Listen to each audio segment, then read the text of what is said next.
Hey there, Bookie babes. It's Caitlin, your geeky girlfriend, and I am on my way to the library right now as we speak to return this book, Lover or Loser by Tessa Bailey, and we have to talk about it. You guys, I read this book in 24 hours, and she's not small.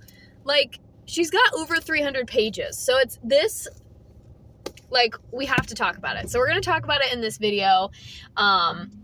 And yes, I'm recording hands-free. As you can see, my hands are on the steering wheel, so nobody come for me. I am using my phone mount, which I got from Amazon. Thank you, Amazon, because you help me save time and be able to film these videos on the go. So, shout out to Amazon. Anyway, let's talk about our basics first. I'm Caitlin. If you're new here, welcome to my channel. This channel has everything. Books, movies, there's music stuff on here. I say music, it's all Taylor Swift. I'm not even gonna lie to you. But in 2025, we're gonna look to add some TV show stuff to the page as well. And then hopefully we're going to get back into more consistent Tay Talks and things also if you are here for the Taylor Swift content. But regardless of why you're here, thank you so much for being here. Make sure you give me a thumbs up if you like this video and hit that red button to subscribe, especially if you are new here and you like this video or you've been trolling on my page, scrolling on my page, and you saw something that you like. I really appreciate the subscribe. So let's get into it. So my goal for this year was to read 24 books. This one, Lover or Loser, I think makes number 39. So I'm pretty proud of that. Really proud of that, actually. And I have read the first one in this series, so that's the first thing that we're going to talk about. So Lover or Loser is part of the Hot and Hammered series by Tessa Bailey. The first one is Fix Her Up, which follows Travis and Georgie. Yes, I have read that. Yes, you can find that review here on my channel. This one follows Rosie and Dominic, who are introduced in the Fix Her Up book, and Rosie is a side character. She kind of forms a friendship with Georgie and her sisters, and then this story follows them, and it is I think I gave Fix Her Up a 5-star. I might have given it a 4. It was like either a 4.5 to a 5. Like, I really enjoyed Fix Her Up. There wasn't anything that I didn't like about it. Actually, I feel like I might have given it a 3. Anyway, I liked Fix Her Up, right? And I had never read any Tessa Bailey before. I know, shocker. I had never read any Tessa Bailey, and I had heard that she was spicy. I had heard that, you know, if you like romance and you want an adult romance, if you want kind of a smutty romance, choose Tessa Bailey. She's safe, she's fun. And that's all true. All of those things are true. My thing, I think, about Fix Her Up was that the intimacy scenes, here I am expecting like super spicy, super steamy, and I didn't really get that visceral reaction from Fix Her Up. Like, there is a lot of sex scenes in Fix Her Up, but I didn't get like the steamy like that I thought I would, and I think that's why I rated Fix Her Up like a 3 to a 4, and it was like, it's a 2 or a 3 spice, I would easily say. But this one, if I rated Fix Her Up as a 3, to me, it should be a 2, based on me and my reactions to these books, and reading them kind of close together. I mean, I read Fix Her Up probably not even a month ago, honestly, like maybe end of September, early October. And I read that one quickly too. Like, I devoured that one, but not nearly as much as I devoured this one.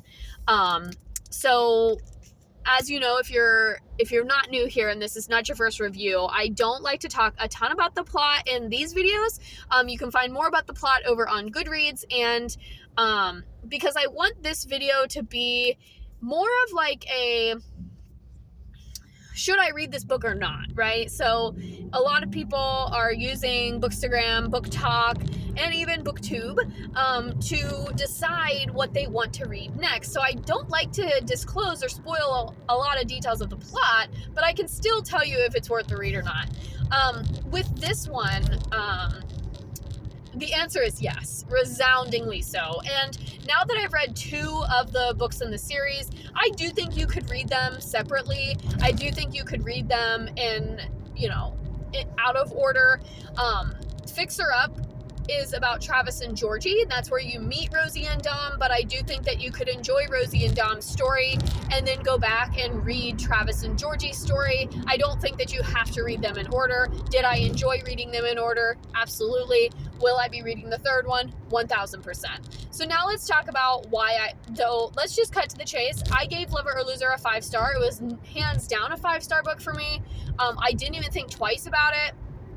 I literally loved everything about this book. First of all, I loved Rosie and Dom in the first book, and I wanted more of their story. So I will give you just a little snippet of Rosie and Dom's story. So Rosie and Dom are the high school sweethearts of the group. They have been together since literally middle school. They got married right out of high school, and they've now been married. At the time of the book, they've been married at least 5 years, and I think they've been together like 10 years. That's my understanding. They might have been married for 10 years. That's one of the things that's a little unclear. Either way, they've been together 10 years in a very intimate, serious relationship. They've only been with each other in all manners, which is reminiscent of my husband and I. So I personally related to this book on multiple levels. And I think that's why I loved it so much. So in Fixer Up, you kind of get this teaser that Rosie and Dom's relationship is not going swimmingly. Rosie makes several comments to the girls in the book that they're like, the intimacy when they have it is great, but it's everything else that's lacking. They don't really communicate. Their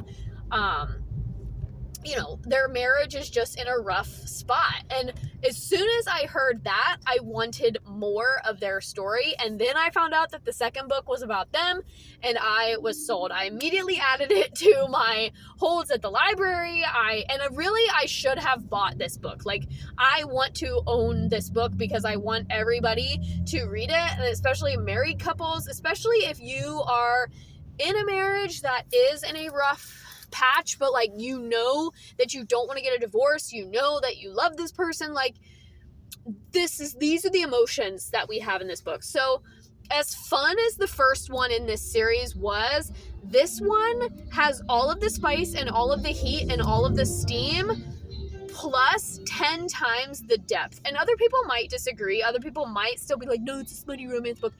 But I like the emotions in this book. Like, I was like, like, not to the point of almost crying,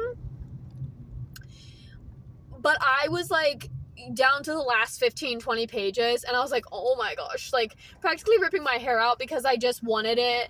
I just wanted them to like work it out so bad. And they go to therapy in the book, and that is such a powerful experience for them, and like, I can relate. So it's just like, there are just so many good things about this book. And then, so we have like the emotional great plot and great storyline, but then we also have really, really good intimacy scenes as well that are hot, they're steamy, they're sexy. Like, was I fanning myself? Absolutely. Was I like wanting to jump my husband's bones as I was reading it? Absolutely. Like, this is the visceral reaction that I'm talking about when I say when I want a spicy book, I want it to make me feel some type of way. This one did. Fixer Up, not so much. The Allie Hazelwood books, not so much. But Fourth Wing, yes.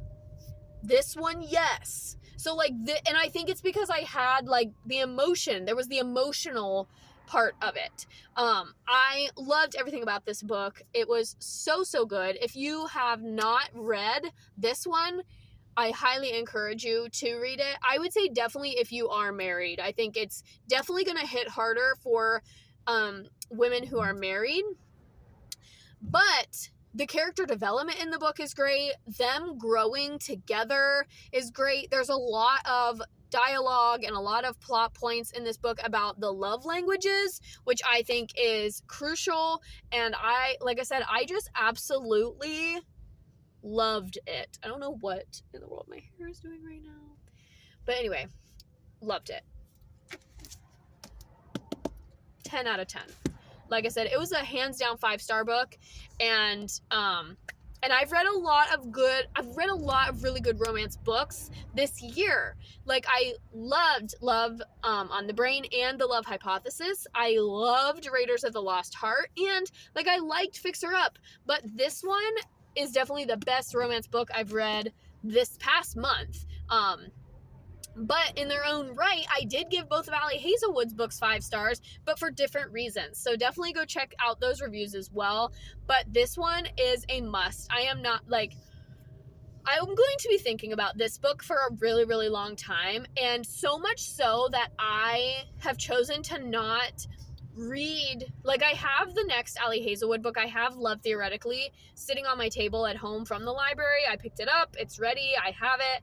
I have chosen to read something else in between because I want to just sit with this story for a little bit longer. Like I don't want to immediately go into another romance and kind of erase this one from my brain.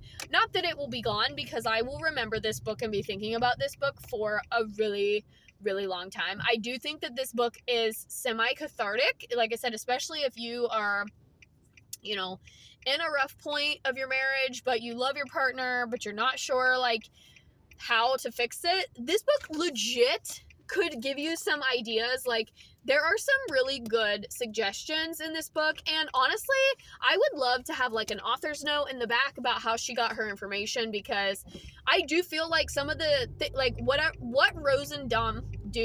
Rosie and Dom do in the book is 100% advice that you would get from a relationship or sex therapist if you went. And the strategies that they use and the things that they tell them definitely are true, and they're true suggestions. So if you are like, I'm in a rough spot, but I don't really want to go to therapy, maybe try reading this book and try some of the suggestions. I say that kind of jokingly, but also 100% serious.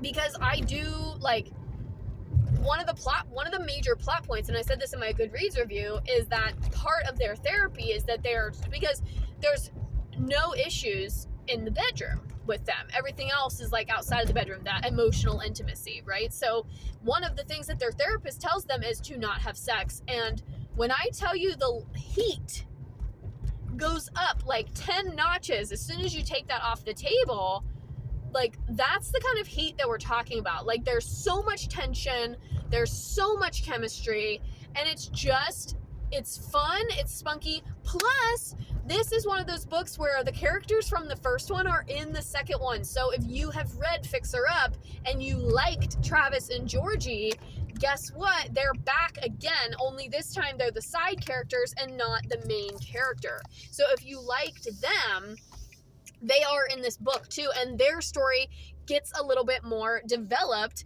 and it kind of picks up where the first one leaves off. So at the end of the first one, for those of you who have read it, you remember that it ends with them, it has a happy ending, right? But in this one, they are kind of as they're just supporting characters to Rosie and Dom and the friendship and all of the things. So if you like Travis and Georgie, they are in it. If you like the sister, Bethany, if you liked her, she's in this one. So all of the characters from the first one are in this one. They get a little bit more developed, and the storylines just keep building. And now there is going to be a third book, which will follow Bethany. So if that's something that's on your radar, maybe you skip this one and you just read her story. But anyway, either way, I think there's something for everyone in this book. And also, need a little bit more light. What was I gonna say? There's something for everyone. And there is some humor in this too. Like, I was laughing at part of it. Bethany is hilarious. That's Georgie's sister. And Steven is a really funny character. I almost want more of Steven, but then at the same time I don't. If you know, you know. But I cannot rave. I literally read this. Let me tell you, I started it on Saturday. Read maybe 50 or 80 pages. I can't remember. Literally read the whole rest of the book yesterday. Stayed in bed all morning and finished this book because I just wanted to read it. And Dom alone is like, he's just swoon worthy. So you've got these two gorgeous people with all this sexual chemistry, and they're trying to make their marriage work. Yes, yes, yes. If failing marriage is a trope, I need to get all those books because I loved this book so much. And that might be terrible of me to say, that reading about people's failing relationships really was bringing me joy and I loved it. But what's great is, like, this book does have a happy ending. So that's all I'm going to say about it. It's questionable, but this book does have a happy ending, for better or for worse. That is a slight spoiler, but it's worth it. So that's why I'm like, give me all the failing marriage books, because fictional. Because I just loved it so much. I'm going to be thinking about this book for a really long time. Can't wait for the third one. It might already be out. I'm not sure. But actually, it says it in the back when it's coming out. I think it said coming fall 2020. Yeah.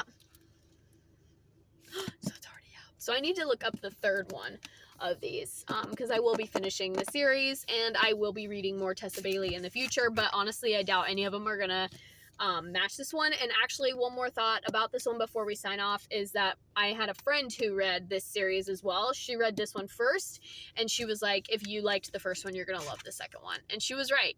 So Avery, you were right. So I think that's it for this one. I don't really have any other glowing recommendations that I can say. I think I've said everything that there is to say about this book without totally telling you everything about it, because I did. I loved everything about this book. And now we're at the library and we're gonna go drop it back in the book box, and I'm really sad. I wish I would have bought it because I really wish that I could keep it, but it is what it is. I know I'm not gonna reread it. I'm not a rereader. I don't read books again. So even if I did keep it, it would just probably sit on the shelf until somebody borrowed it or something. But if you are out there looking for a good book about with a failed marriage trope or marriage counseling trope or anything like that, this one is a good one. It does have a high level of spice though, so take that for what it is. But I highly recommend. Also, adult language and themes, as always, like drinking and all of those things, because she is an adult romance writer. So I think that's it for this one. If you agree and you like this review, give me a thumbs up. And if you're new here and want to stick around, hit that red button and subscribe. You can also hit the bell button and get notified about when I drop a new video. I think I'm going to upload a couple more things tonight, so there might be new videos coming all night and tomorrow, so make sure you check back. And I will see you guys in the next one. Have a great night.